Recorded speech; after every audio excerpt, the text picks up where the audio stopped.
Употреба на деца бил забележан во минатата година. На Светскиот ден за заштита на децата, невладени организации предупредуваат дека проблемот не смее да се потцени. Бараат поголема активност од социјалните служби, но и од родителите кои поради се побрзото темпо на живот забораваат дека имаат одговорност за своите деца. Питачењето е секојдневието на овие деца.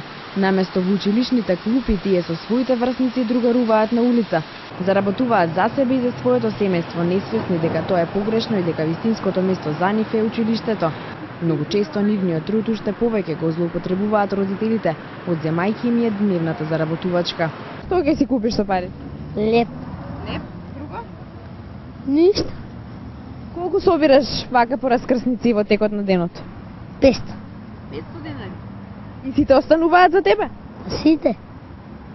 Твоите родители не ти зимаат ништо? Не.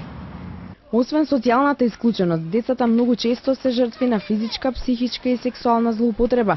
Првата детска амбасада Медјаши на Светскиот ден за заштита од злоупотреба на децата апелира дека државните институции не смеат да се амнестираат од одговорност и да веруваат дека сите родители се доволно одговорни за да ги заштитат своите деца. Центрите за социјална работа не се на терен, ние упатуваме јавна критика, значи мора да бидат мобилни, а психолозите и педагозите мислам дека треба да бидат проактивна улога во однос на следење на состојбата со децата во училиштата. Родителите се презафатени, многу малку време посветуваат на разговори и комуникација и тогаш децата стануваат жртва на улицата, жртва на се што значи пад на морални вредности и се што значи криминално и несоодветно однесување. Според повиците на СОС линијата лани, речиси половина од пријавите се однесувале на злоупотреба и насилство врз децата, што е за 9% повеќе во споредба со 2008 година. Во однос на заштитата на децата, според Медјаши, земјава бележи напредок само во казните.